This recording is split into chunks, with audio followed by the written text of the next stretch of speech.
I remember when she passed, our whole family would have to get together and practice the ceremony for the offering of the incense and everything. And one day we were all doing that, and I remember I went outside and I saw like butterflies flying around, and I was like talking to the sky. Like I literally remember being this little baby and like talking to God and saying, you know, you can bring my grandmother back. Like, it's okay. I won't be scared. Like, if she falls from the sky, blah, blah, blah, blah, blah. And then I saw two butterflies go by, and I was kind of like, something about that moment kind of made me feel like, oh, okay, she's here.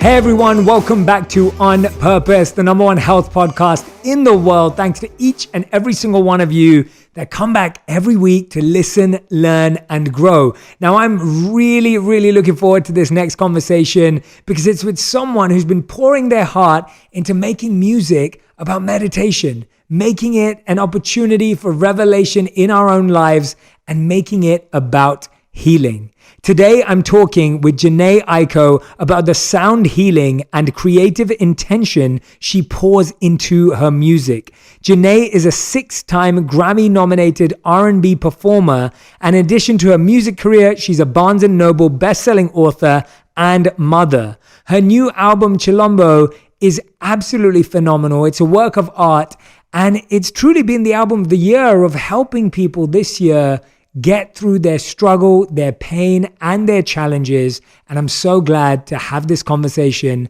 and share this space with her right now. I want to start with asking you probably something totally random, but I saw the other day you posted something on Instagram, which is where we connected, and you posted adventure in your caption. And then you were like, what looked like next to an unearthed tree.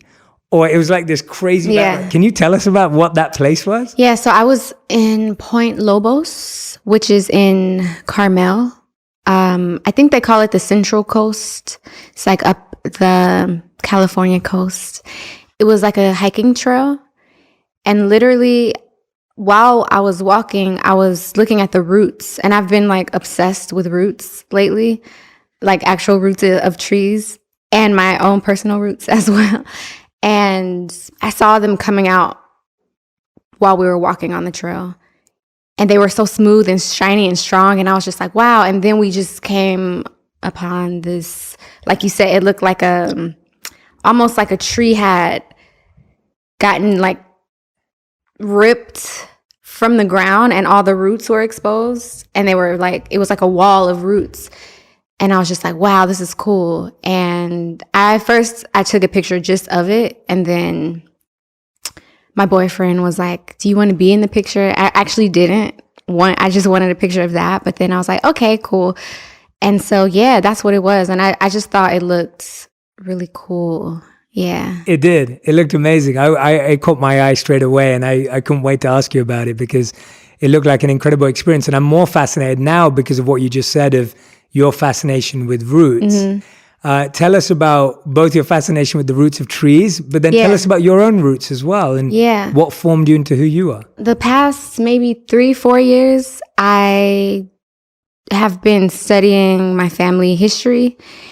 And I feel like most of us sort of we only know what our parents and grandparents have told us. And, you know, some families, they do have more information about, you know, the family and the roots and like where everyone comes from. But my family is from all over. And I just remember hearing so many different things.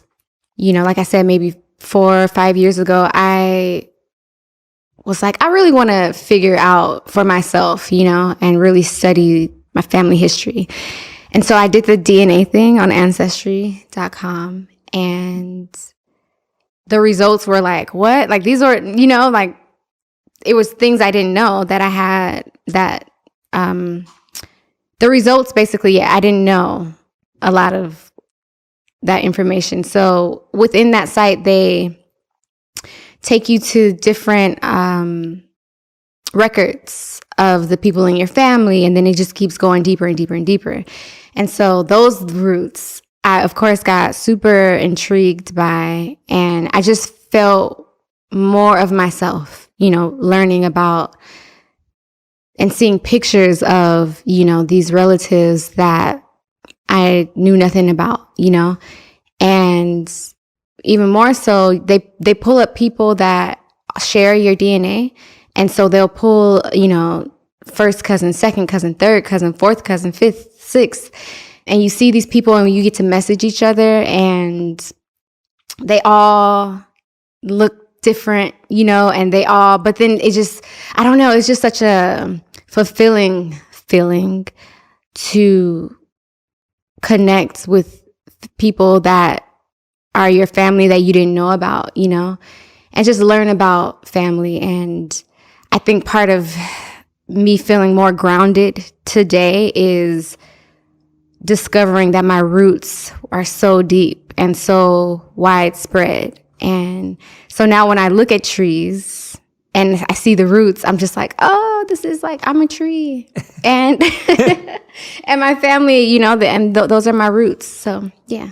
Yeah, I love that. Yeah, it's such a grounding feeling. Yeah. It's such a centering feeling of realizing that your roots are ancient and old and you've survived and your family's thrived for this long and the amount it's got through. I remember doing the test too, the Ancestry.com test. And I remember finding out I was 77% South Asian, which is what I expected. But then I saw that I was 1% Native American. And that for me was just, I didn't realize that there was any part of me that was from anywhere else. And I agree with you, when I started tracing it too, it's phenomenal to see how interconnected we all are. I don't know if you've heard about one of my monk teachers always talks about the redwood forest and the redwood trees. And I don't know if you've heard about their roots. No. So their roots do something really interesting. You've just sparked this. They don't grow down and far. They actually grow across and wide. Nice. And they intertwine with other trees. And so the other redwood trees that are like baby redwood trees, they tie up with the big redwood trees. And then all the trees share their nutrients through their roots across the whole network, which I think's... That's amazing. Yeah, it's unbelievable. So, yeah, your fascination with roots is it's very justified. There's a lot to learn there. But I was speaking to you earlier when we were just chatting briefly before about how you've really been bringing this spiritual energy into your music. And I've really genuinely admired and had so many amazing meditative experiences listening to your work. Oh, good. I want to start with, where did your spiritual journey begin? Where did that journey for you kind of ignite before you even thought about bringing it to your music? My spiritual journey was ignited when I think I was like 4 or 5. Miyoko, do you remember when grandma passed away? Right? I was maybe like 4 or 5, I think. I was really young.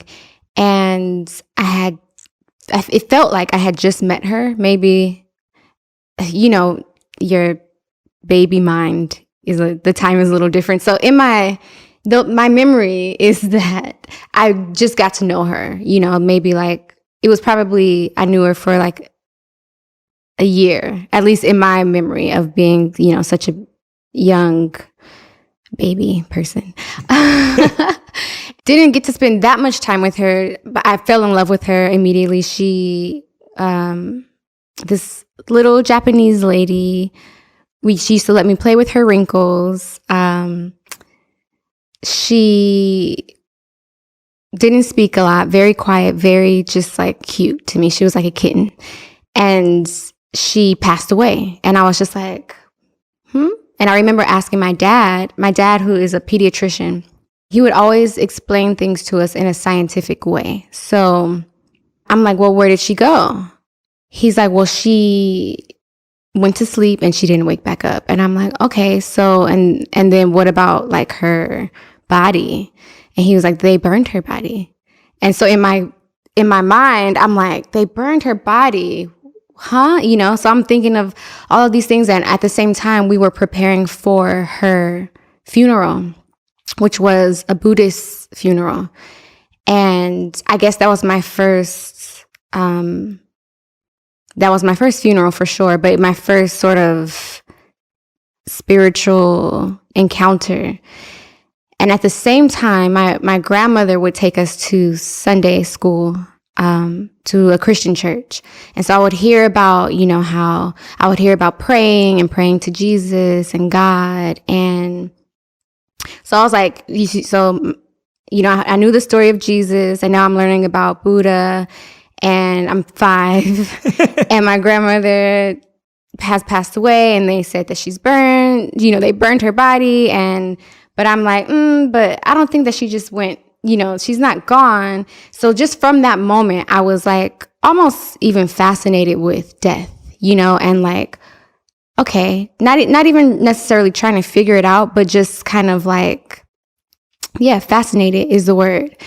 And loss as well. Just, always trying to figure out what different feelings mean. And I remember when she passed, I think one day after, because our whole family would have to get together and practice like the ceremony for the offering of the incense and everything. And one day we were all doing that, and I remember I went outside and I saw like butterflies flying around, and I was like talking to the sky. Like I literally remember being this little baby and like out loud saying like, talking to God and saying, you can bring my grandmother back. Like, it's okay. I won't be scared. Like if she falls from the sky, blah, blah, blah, blah, blah. And then I saw 2 butterflies go by, and I was kind of like, when they flew by, I looked up in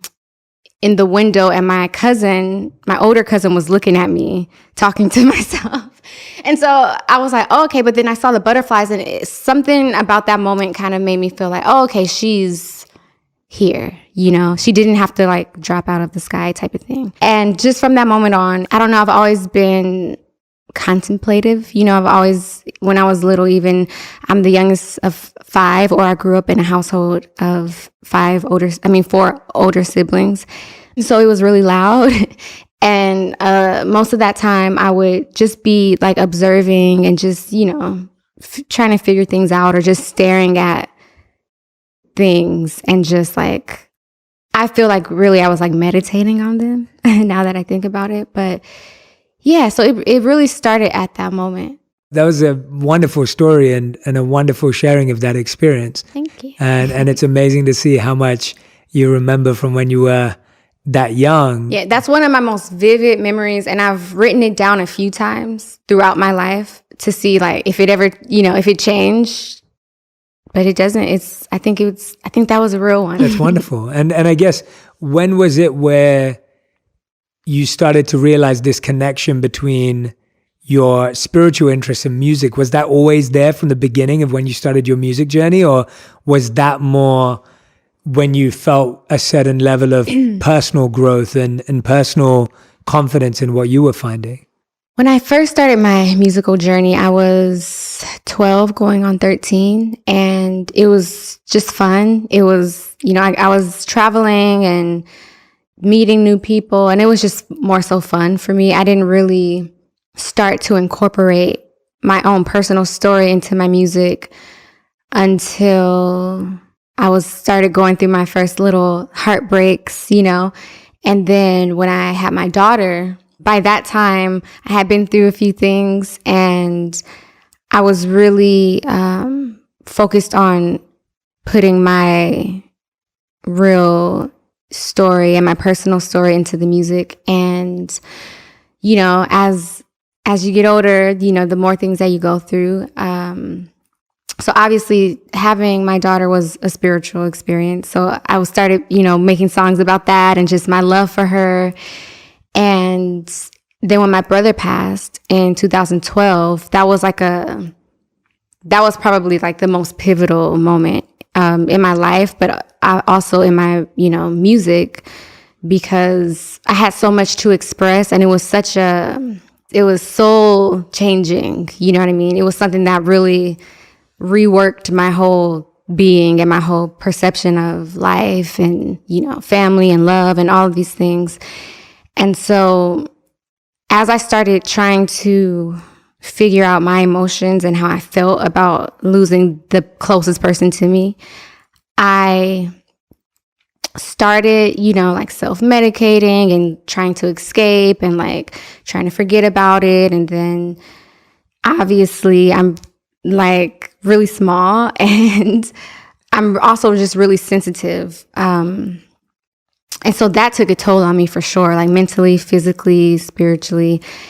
And having a daughter and watching as she got older, it was, I recognized the responsibility of having, a whole human being that I was really solely responsible for, feeling physically and mentally not all there because of how I had been trying to heal myself with these substances. I realized, okay, that's probably not the best way to get through this.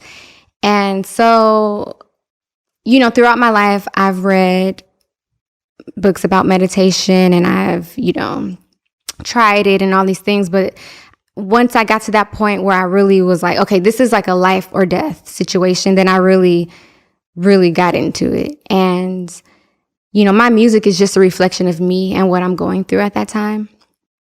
And so, for the past several years, that's what I've been going through, trying to heal and just evolve and ascend and, be my highest form of myself. And so, yeah, I don't know if that answers. Did I stray from the question? No, you answered it. You answered okay. it. I want to be honest with you that sitting here listening to you, it's transforming internally for me. Like it's wonderful to hear you think through and hear about reflecting on pivotal moments in your life, because none of them sound easy, and you're going through them so young.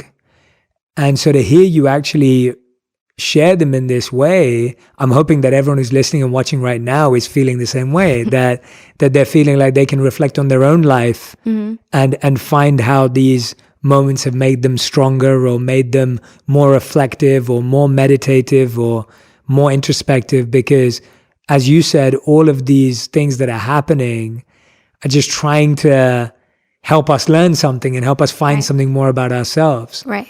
And so when I hear you say that it was that moment where meditation became more real for you, what else do you think happened at that moment that you feel like at such a young age you've been able to develop that curiosity, but also resilience and that strength of who you are?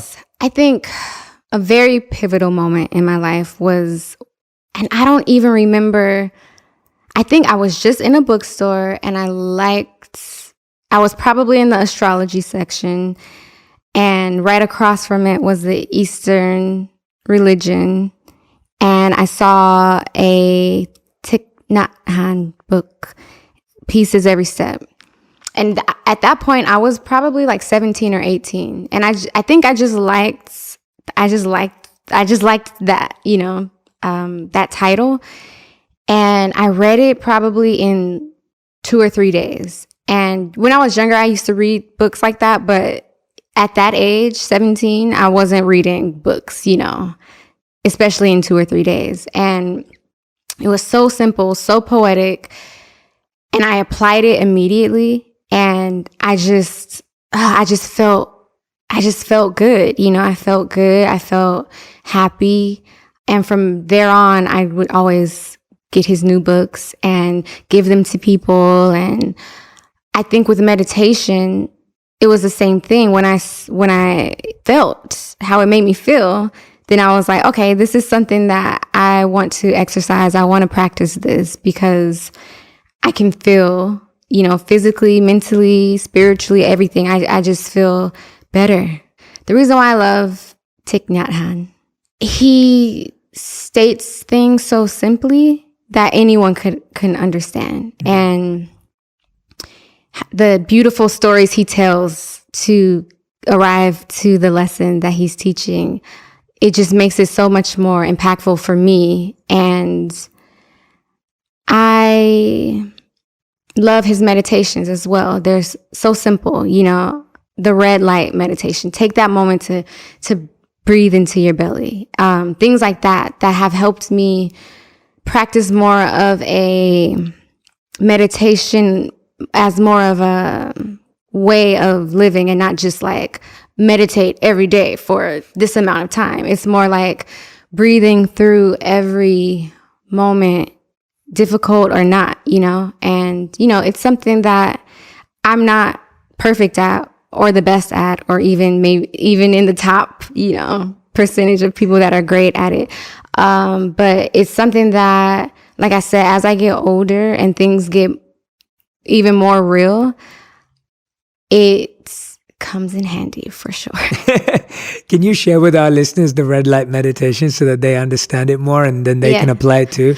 Okay, so Thich Nhat Hanh says, instead of viewing it like you're in traffic, you have to understand that you are the traffic. When I read that, I was like, oh, man. And I personally love to drive. Me too. I view it as a sort of a meditation, and because I'm just in that moment driving, I'm not thinking of anything, because I'm a really safe driver, and probably a slow driver too. So the red light meditation is every time you arrive at a red light, you come home to yourself. You take that red light as a bell of mindfulness to center yourself, instead of viewing it as, oh, this red light is making me late, and letting it frustrate you. It's a moment to take for yourself and just breathe. Yeah. Or that's how I take it. Yeah, that's wonderful. We definitely share a love for Thich Nhat Hanh in a special way. I think he's absolutely phenomenal in the books that he's written, the work that he's done. And that example is a perfect synopsis of why he's so powerful, because it takes a very simple concept in something that we all deal with on a daily basis, and turns it from how we usually view it to something that's so much more profound and meaningful for each and every one of us. And I think that's almost like what all of us need to become, is every day we need to be able to take these very ordinary daily things and turn them into these extraordinary experiences, rather than the other way around. And so, thank you for sharing that. I love that. I hope everyone's going to try that, especially in LA traffic. Yeah. I love driving too. So I feel when you said that, I was like, I feel the same way. I can go on a long drive for hours and just feel completely, satisfied and fulfilled, and hit as many red lights as I have to. Yes, exactly. And I loved what you said then. By the way, there's no one who's the perfect meditator, or, we're all learning and working and figuring it out. And what I love about meditation is that when you feel you've reached a level, there's just another level. And there's just always this continuous awakening. And I want to talk about how you've put so much intention into your creative expression, because you're not just making music, you're actually creating art to help people heal. I was watching this video on YouTube, and anyone who's listening or watching right now, you can go and check it out.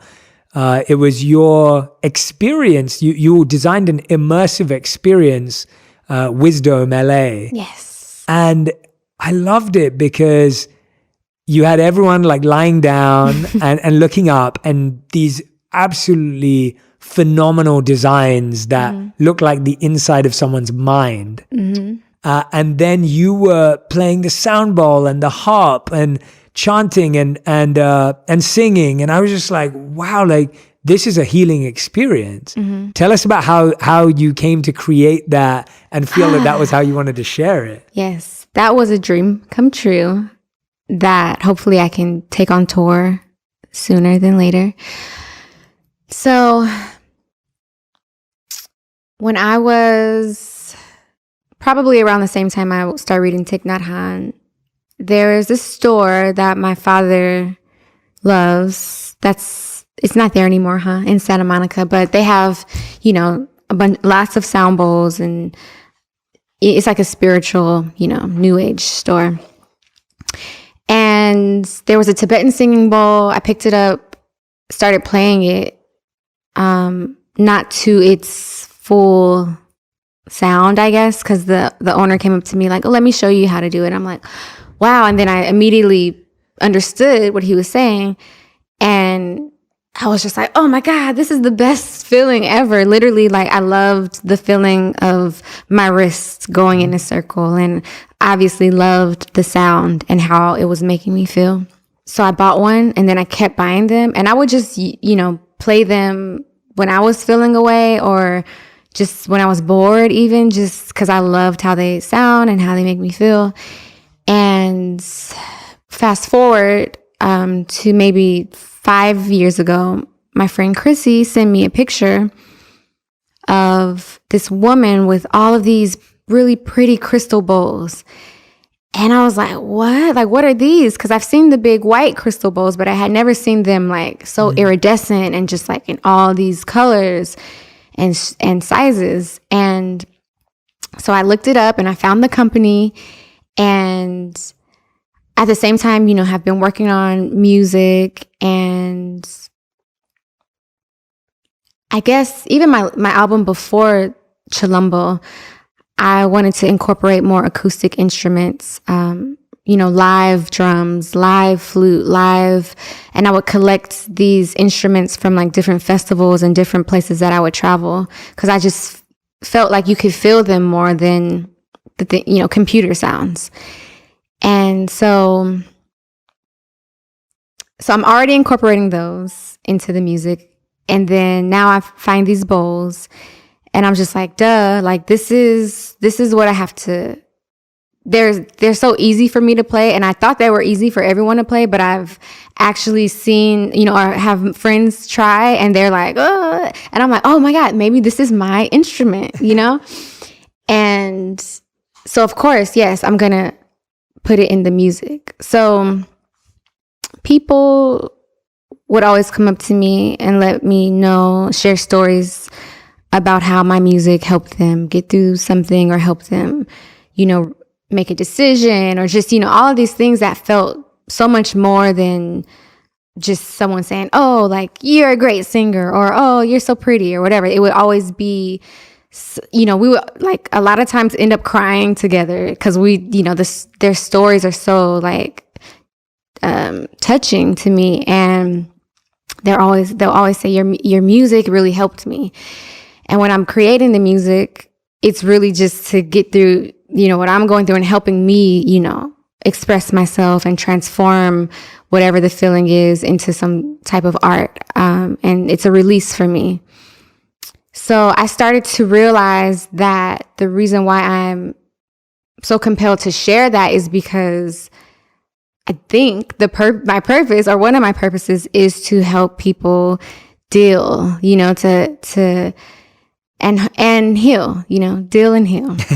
And when I discovered these crystal sound bowls and started playing them, and then seeing how beautiful they were, I knew I wanted to incorporate it into my live shows. The thing is, they are not just for any type of show, any type of setting. You have to be indoors so that you can, feel the acoustics. Yeah. Exactly. So I was doing a lot of festivals at the time, and then there was like certain theaters that I would perform in, and it just, the venues were not equipped for these bowls. And I'm like, how do I like take this on the road? Like, am I going to do small shows and just little yoga studios? Like, how am I going to do this? And my sister, right? I think my sister, she sent me a link to Wisdom. We went there, and the owners ended up being there, and then they're like, oh, they knew who I was. And I'm like, oh my God, I want to do something here. I want to do like a sound bath / concert / like visual thing.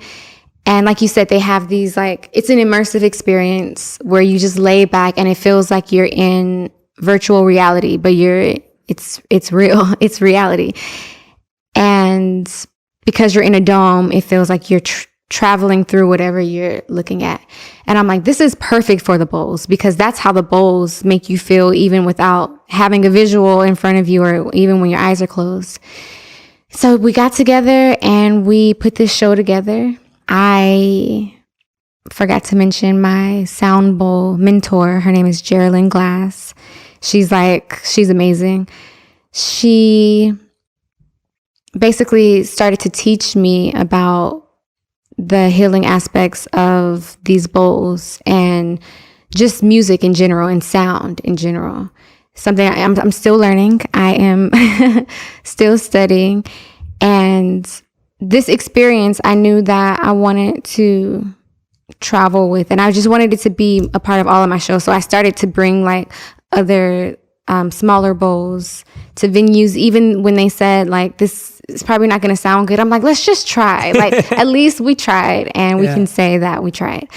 But yeah, I started having this idea of like, a lot of people listen to a lot of other types of music to like distract themselves, but that is no solution, to distract yourself. So I'm like, if I can give people experiences like this and music like this, that, you maybe you do want to just put it on to forget about what you're going through or whatever. But when you're listening, there's that intention there and that real healing in there that is really gonna resonate within your body and your spirit and actually help, and help center you or ground you or, whatever it is really that you turned on the song for. That's what it's gonna help. Yeah, I recommend everyone go and watch the video and try and imagine you're in the experience. Yeah. Because I think, like I was saying this to you before we started, and I really do mean it, that when I started coming across mantra and frequency and vibration in these conversations around how healing could take place through music and through words and through language. Now, I can't sing to save my life. So I've always deeply prayed and wanted for incredibly talented musicians to hopefully one day use their platform to do that, because I just think that music's the most powerful thing in the world. And as you said, it can just be a distraction, or it can truly be something that deeply touches the heart and heals the heart even more than just touching. And to see you do it is just extremely hope-giving for me. And by the way, and it's different for different people. Like, and this sounds totally random and strange, but like for me, growing up listening to rap music was extremely healing. Because for me, being able to listen to someone who had a tougher experience than I did, but giving me the permission to be able to express how I felt. And so I would sit and write poetry or spoken word when I was younger. Again, I can't sing, but I would write and I would share and I would think. And I think even now when I journal or when I wrote my book or even when I do the podcast, for me, language is so powerful and words is so powerful. And when you put that to music or you put that to sound, right, it's out of this world. And so, yeah, I felt like that was a universal experience that you were putting people into. There's also the other one that I've used of yours before, which was the one that was for triggers. Yes. And that's another great example of how you're creating stuff that's very specific for people. Tell us about why you created that one and where that one came from. So I was working on my album, which just means I'm living life and creating music at the same time. I was going through a period of time where I felt very triggered. And when I was at the peak of feeling triggered, I recorded a song called Triggered. And it was a freestyle. And I just kind of just like let it all out. And immediately after, I felt, a release, and I felt calm. And I was working with my sound bowls at the time as well. And I'm like, I'm going to do a mantra or a song. We call it modern mantra. Yeah. That can hopefully help people not reach that point of feeling enraged or chaotic or, out of control.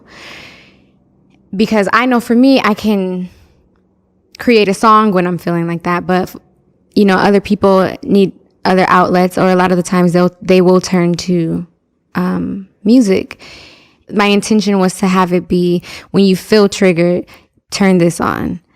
And I use it for myself too. Like I still do, like on the plane and stuff like that. If I just need to calm down for anything, I'm like, oh, this actually is working. Because I got with my sound bowl teacher, Geraldine, and picked bowls that were very intentional, picked notes and alchemies of the bowls that were really going to aid in how it resonates within everyone that listens to it. So, yeah, no, it works. It's awesome. Like I said, I've used it. I've shared it with people. I think it's beautiful. And again, if you're listening or watching, we'll put the links to all of this that I'm recommending, because I'd love for you to use it, and I'd love for you to share with Jhené and I on Instagram how you're finding it, because I think these are just really powerful tools. Like we always need something. I often say to people, like, when you're hungry, you don't panic because you know if you eat that you'll be satisfied. But when we're anxious, or when we're triggered, or when we're nervous, or when we're stressed, we just create more panic because we haven't yet found the tool, the substance, the mindset that satiates that hunger. And so, but we have to view it the same. There's no need to panic. It's about finding that. About finding that connection of what activity or mindset can help with that. Kind of circling back to you talking about your roots, and obviously this album being called Chilombo, which is your surname, your family name. It's interesting that we started talking about roots, and you can see that in your work again of going that. Tell us about the importance of using that name, and why that was so symbolic for you right now. My father chose the name Chilombo for himself when he was in his 20s, I believe. And growing up, I don't remember when I learned that, but it was pretty early. And I don't know, it made me feel like disconnected from it. And then being in school, people would not really make fun of it, but they couldn't pronounce it. And so it was kind of just like always annoying to me. And I always would say, I can't wait to get married so I could change my last name. But as I got older, I really started to love it and love how it sounds and love how it looks. And I started asking my dad more questions about why he chose that name. And he has lots of different breakdowns of why he chose the name, the spelling, everything. And then doing my own research, I found out it was a word in, I believe it's pronounced Chichua. I'm not sure how you pronounce it, but it's a language. It's an African language. And Chilombo means wild beast in that language. And I was like, oh, that's cool. I like that. I like that. And so for me, it was all kind of like a metaphor for me, like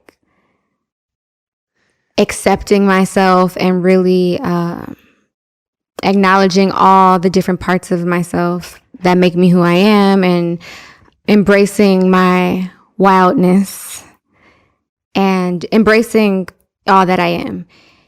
Whether people don't understand it, whether they can't pronounce it, whether they think that I'm not really connected to that last name because it's not, because my father chose it himself. So yeah, that was me just embracing all that I am. And the fact that it means wild beasts, I loved because I love dragons. I was born in 1988, which is the year of the dragon. And just dragons are like cool, obviously. I always wanted to be in the year of the dragon. I'm 1987, so I just missed out. Almost. But no, I think it's a beautiful creature, but it can be destructive, but it's also graceful. And I'm just like, yes, I feel like I'm all of these things. And I feel like Chilombo represents all of these things.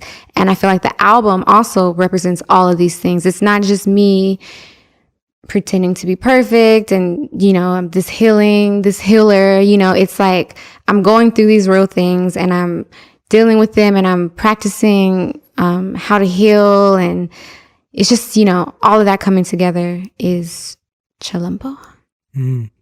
That's a beautiful definition. I love that. Yeah,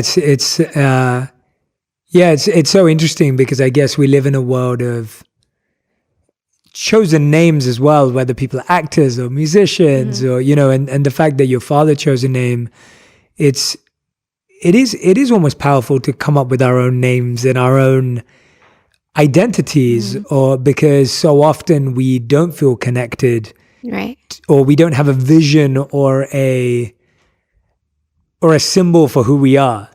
And it's almost like getting closer to that is such a powerful thing, like, as we've realized that icons and symbols and visuals are so important in our lives, whether it's as simple as an emoji or whether it's a real, you know, it's a real emblem of who we stand for and what we are. Like, but we see mascots, we see that visualizing of who we are everywhere. And sometimes the only visual we don't have is of us. Facts. And, it's nice to hear that definition of Chilombo. We also came up with, me and my dad, who I've gotten closer to as an adult. We came up with our own little breakdown of it. So chi is life, energy, force. L. So love. Yeah. The L is for love. Yes. The sound of the universe. Yeah. B, which comes from the foot in Egyptian hieroglyphics, is the base, foundation. And then O is everything and nothing, all encompassing. Circle of life. Yes, circle of life. And so that's how we broke down Chilombo, which you can find if you order a physical copy of Chilombo. We have like a little insert that like breaks it all down. I love that. Without all my extra words. Yeah, no, I love that. That's so right. All of the breakdowns of it is perfect. It's got such a deep meaning, and I love that you said the physical copy, because I remember standing outside. We had a store in the UK where I grew up in London called HMV, and I remember like standing outside HMV to buy like the CD when it came out, and like I loved looking at artwork and just, you know, opening it up and seeing album covers and all of that. So I totally, when you said, yeah, get the real cover. And, physical. Yeah, the physical, there's definitely something in that. But that definition's so beautiful. We should create a beautiful Instagram. There must be an Instagram graphic that you've created for that. There is. I did pass. I did post it. The definition? Yeah. Beautiful. Yeah. Okay, I think I posted the actual graphic of what we put in the. Yeah. But I don't know. I think there's, you know, I like to, like you said, hold things and feel them. Yeah. Talking about that, when you mentioned Om there being the sound of the universe, like, what do you think is a message that the universe has had for you over and over again that you've been learning? Surrender. Let go. Probably, yeah. Which, same thing, but let go. And I'm constantly, because that's constantly in my head, but I don't think it's in my, I think it's coming from the universe. Let go and love. It definitely has an O in it. Let go or love. Just be. I think that I get a lot of messages from from the universe. One thing that I used to do when I was younger that I didn't understand was probably considered now a meditation is I would sit in the sun because it felt good and just breathe. And every time after maybe 5 minutes, I would start getting these very clear, in my head, they were just like one-liners. You know, it would be like little quotes almost. Yeah. And I would be like, what? You know, it didn't feel like I was thinking of them. It just felt like they were coming to me. And it's something that I still do now, that just feel like little downloads from the universe, from the sun, from just the atmosphere. I don't know. So yeah, when I do that and when I'm really there in that moment breathing, it's just very clear messages that I usually write down. I used to tweet them at one point when I was younger, and then I felt like I couldn't give it away as soon as I got it. I had to like process it and meditate on it and really understand what does that mean. And so now I do that a lot more. I still write them down for myself, but yeah. Yeah, I love that. When I'm hearing you speak today, like I feel like, and obviously this has taken work, but you feel very in touch with your intuition and your like inner voice. Tell us about that journey, because I think a lot of people who listen sometimes struggle with like, well, I don't know whether this is really my intuition or whether it's my ego or whether it's my inner voice or actually is it just my mind that's just tell us a bit about how you clarify the difference between the two for yourself and how you've become closer to your intuition. Yeah. I think that is more of a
recent development within myself. I think naturally when I was younger in like grade school, it was my intuition and I knew it. But as I got older and more jaded by life, the voices grew and they multiplied, and I just felt like, oh my God, I'm crazy, you know?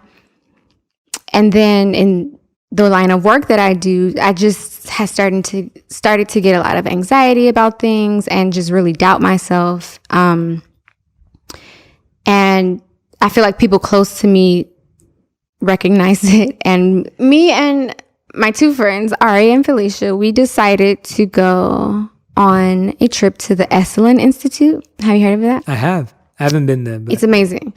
A little retreat.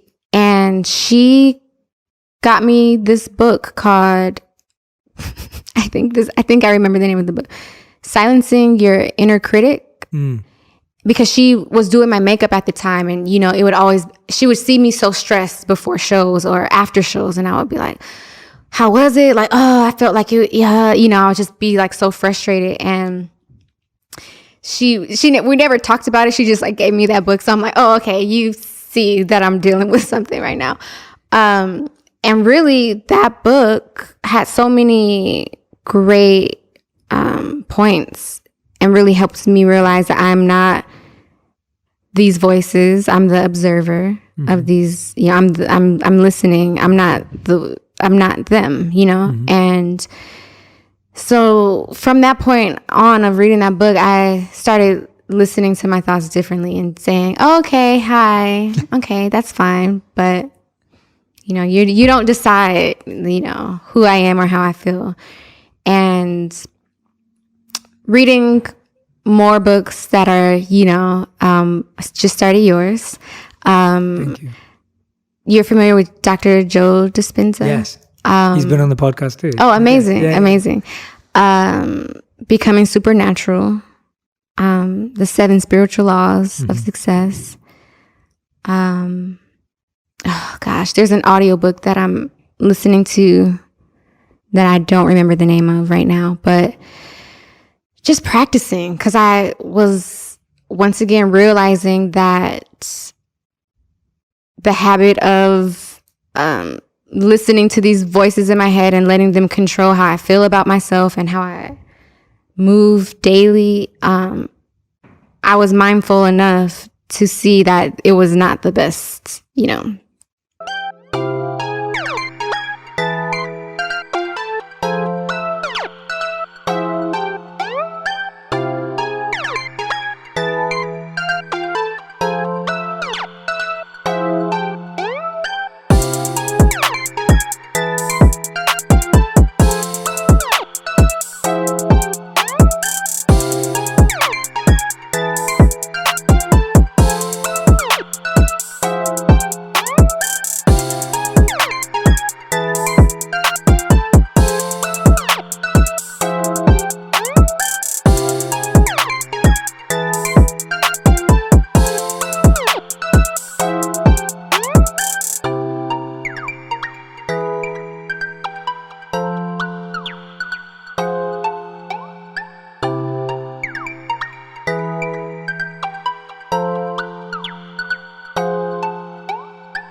it wasn't the best practice. So now I just practice, the right things. Now I practice doing things that I feel like are best for me and my development as a person. More audiobooks in the car opposed to music or no music. Silence. Silence. I drive in silence all the time. There's never really silence. Also, I realize there's always something going on, but that I love like natural sounds. It can be really hard though, and it's just something that you have to keep practicing. We usually end every episode with something called the Final Five. This is a fast 5 round, which means every answer is either one word or one sentence maximum. One word or one sentence. Correct. Okay. Okay. Are you ready? No. I love the honesty. You're the only person who's ever said that to me. I love that. I love how honest you are. Let me prepare myself for fastness. Okay. For speed. Okay. I'm ready. Are you ready? Yes. Okay. Jhen, Aiko, this is your fast 5. The first question is, what has helped your mental health this year? Sleep. I love sleep. That is a great answer. I say that to people all the time. Literally, if we just slept well, so many. Go on, yeah, Karen. You rest. Yes, rest. So like sleep/rest. Because yes, I think a good sleep is like when you're really resting, and because have you ever had like a sleep where you wake up and you don't feel like you were actually asleep? 1000%, yeah. So okay, rest is what I would. Wonderful. I'll change it too. Second question: how do you personally refuel after pouring your heart into an album? What Sleep. Sleep again? How do I refuel? Okay. Because I read that you were saying that you put your, you were like physically, mentally, emotionally, spiritually, like it's draining to create a work of art. Like you can say rest again. That's how do I refuel? Honestly, rest. Great. Okay, you can't give rest as the answer. That's another rule I should add to the Fast 5 about you can't give the same answer to more than one question. All right. Okay. Third question. What's the biggest lesson you've learned in the last 12 months? It's not rest. It's not. Maybe it is. Maybe it is. It can be rest. The biggest lesson I learned in the last 12 months through difficult situations, when my energy feels all tangled up inside of me, is rather than try to get through it with that anxious energy, to slow down and to breathe through those moments. Something that I've knew sort of the idea of before and like read about, like, okay, but I think the last 12 months have really taught me that lesson, because I used to get really anxious and then it would just build on top of, the anxiety, the energy would just build on that, instead of me just saying, okay, let's bring it in, slow down. The biggest lesson, to breathe through it. Question number 4. What's something that you're confident about that others may disagree with you on? Or something that you're sure about that other people may not wrap their head around fully? There's nothing cuter, nothing more precious or magnificent as a cat. Cats are, and I mean felines, like lions, tigers, domestic house cats, jaguars, pumas, mountain lions, all of the cats they're the best. Yeah, when you extended the family, I could get into you see, it. And that's what people don't understand about house cats, is that they're just little tigers and lions. Like, who doesn't want to experience that in there? I always wanted a little cub, like always. So get a cat. Yeah. Or a lion cub. Yeah. Probably a cat. All right, fifth and final question. Okay, I'm going to try to do this one fast. Okay. If you could create one law that the whole world had to follow, what would it be? It would be to share. Share your food, share your home, share your ideas, share everything. And it'll be always in exchange and no one would go without. That's a beautiful answer. Very unique. We've never had anyone say that. That's awesome. Everyone, Jhen, Aiko, Chilumbo, the album. Please, please, please go and check out all the links that we're going to put into the bio here. Jhen, thank you so much for doing this. Thank you for This having was me. so beautiful, so special. Thank you. I hope it's the start of a lifelong friendship. Yes, I look forward me too. to it. And I'm so deeply grateful to have had you on the show. Everyone who's been listening or watching back at home, or whether you're at the gym, or whether you're walking, or you're walking your cat or your dog, please, please, please tag me and Jhen on Instagram and share what resonated with you, what connected with you. What is it that she mentioned that you're going to practice or try out in your life? We'd love to hear. We'd love to see that. And again,